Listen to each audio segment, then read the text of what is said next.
Hey yoga friends, I'm here live from Catonsville Counseling and Wellness from the beautiful room number 3 where I see private clients for yoga. So I got a little bit of time before I head to my next appointment, so I'm here to answer your questions about yoga. So what I found works best is when I'm doing a one-on-one yoga practice is, instead of just doing a 1 hour session, is to actually do an 1.5 hour long session. And that allows me to do kind of an intake and find out what all of your goals are. And then I will guide you through a practice that we make together. So it takes about an 1.5 hours to do all of that. And then the practice that you leave with will take maybe 20 or 30 minutes for you to do at home. So I just wrapped up doing one of those. And then, if you do one of these yoga for you with a guided practice, it's what I'm calling these like intake appointment right now. It's an 1.5 hours, it's $175. And then the follow-up appointments, if you want to do more one-on-one sessions for me, that will just be an hour for each one. So once we kind of got our groove and figured out what your goals are. So that's what I've been doing this afternoon. And I also wanted to let you know I've got this new How to Draw Yoga Stick Figures course. So if you're a yoga teacher or if you're a yoga practitioner and you want to learn how to take really effective notes about your yoga practice, I've got a video for that. When you download the video, you also get a copy of some PDF worksheets. You get a copy of all the pages that I use in the video so that you can practice drawing yoga stick figures to annotate your yoga sequences and to also have a document you can give to your students if you're a teacher. So that's what I've got going on.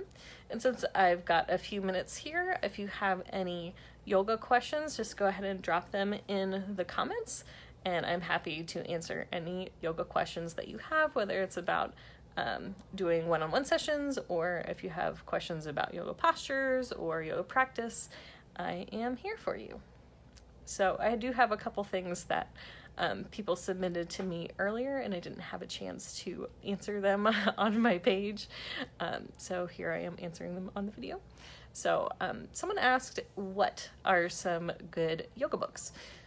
I love yoga books. So my top two all-time favorite yoga books are, one is Yoga, the Spirit and Practice of Moving into Stillness by Eric Schiffman.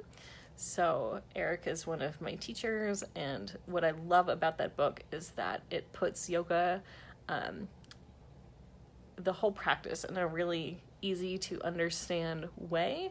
Even the more subtle practices of yoga, how to meditate, it puts it in a really easy to understand way with really practical tools, and it's worded so beautifully. In addition to all of the meditation stuff, he's got a great outline of all of the fundamental yoga postures, how to move in and out of them. So that's number one. And my number 2 favorite yoga book of all time is The Heart of Yoga by TKV Desikachar. And that one is one that I keep going back to over and over again because there is such a great depth of yoga philosophy in there. And again, it is written in a way that's very plain and easy to understand. And if you're interested at all in Vini Yoga, Desikachar is the founder of Vini Yoga. I guess you could say that. I mean, kind of. His teacher was his father, Sri T. Krishnamacharya.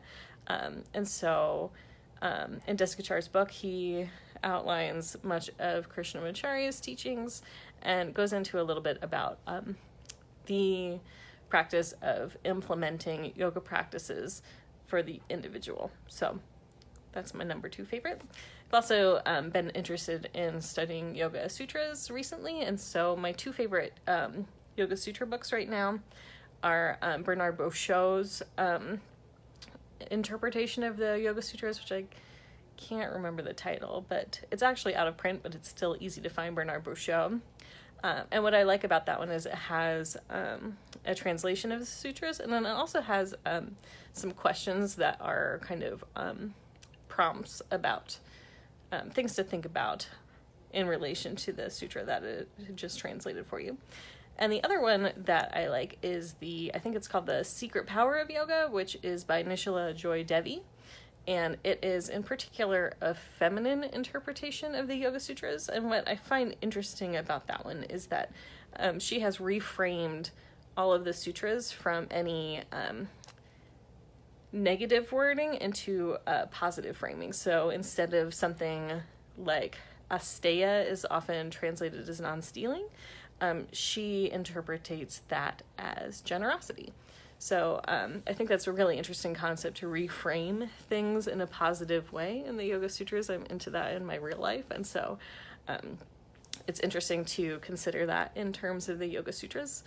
And it's, that means that it's not a super literal translation, but I still think it is an interesting interpretation. So I wouldn't necessarily recommend that as like your core translation of the sutras, but it's still an interesting one. And then someone also asked me, what are poses that are good for dealing with difficult emotions? And I feel like I have an unpopular answer to that question, which is not unusual for me to have an unpopular opinion when it comes to yoga things. So something that I want to point out is that, like, yoga poses are not like pills. Like, you can't go and be like, okay, do 3 Virabhadrasanas and then call me in the morning. It's not how it works. So there's not like a posture that's going to be able to fix you from your problems. And there's not even like a genre of postures that are going to solve your problems for you. The way yoga helps you is by consistent practice over a long period of time. And, postures can support you. And in particular, postures can support you structurally. If you're dealing with things like emotions, mindset, emotions and mindset, those are things that you can't necessarily get just by doing the postures. There are, of course, energetic effects to the postures, but to get the full benefit of those energetic effects, you need to combine your physical practice with perhaps breathing techniques, with meditation practices, with like a whole concept about how you're approaching your practice, possibly even the study of yoga philosophy. So it's all of those things combined that are going to help you deal with mindset, emotions, and that can be kind of a complicated thing to navigate. And it's something that I think many yoga teachers are not trained how to do, and don't necessarily have a very in-depth study of. So I feel like if you are working with emotions, it's a good thing to explore in your personal practice with journaling and things. And it's also a great reason to seek out a yoga therapist. So yoga therapists typically have a little bit more experience with doing a little bit more in-depth work with people, in especially like emotional and mental facets of doing a yoga practice. So it's complicated. And there's not one posture that's gonna heal a broken heart or something. It takes consistent practice over time. And it takes consistent practice over time to deal with anything, to deal with structural things. I feel like a lot of times people ask me questions like, oh, I've got this shoulder thing going on, like what yoga pose is going to help me with that? And I'm always like, well, because even if I suggest something that might be helpful, typically people are not going to do that thing. Like, they might do it once, but you have to, like, if you're going to address postural imbalances, if you're going to address structural problems, you can't just do that yoga thing like one time. You have to do it several times a week. You have to do it gently. You have to do it progressively. to address whatever concerns you have, whether they're physical or mental or emotional. So there's that. But that's like also a great reason to work one-on-one with somebody, because, you know, that's a case where I can support a practitioner over time, and we can be like, okay, how is this thing working? Can we add to it? Can we change it? Can we modify it so it's more effective for you? But it takes time. So there you go. So again, I'm here at the beautiful Catonsville Counseling and Wellness Center. I see clients one-on-one in my favorite room 3 over here, and there's space over there. We'll just roll out the yoga mat on the rug. So if you want to book any one-on-one sessions with me, you can send me a message or visit my website, www.womanchantress.com. And again, I also have a new How to Draw Yoga Stick Figures course available, so you can check that out. Hi, Karen. So yeah, How to Draw Yoga Stick Figures video is available now to download if you want. And if you have any questions, you can pop them in the comments below. And yeah, that's kind of what I got going on.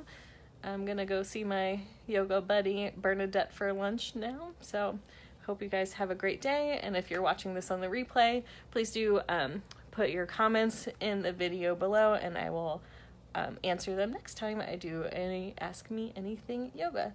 Thanks for watching. Bye!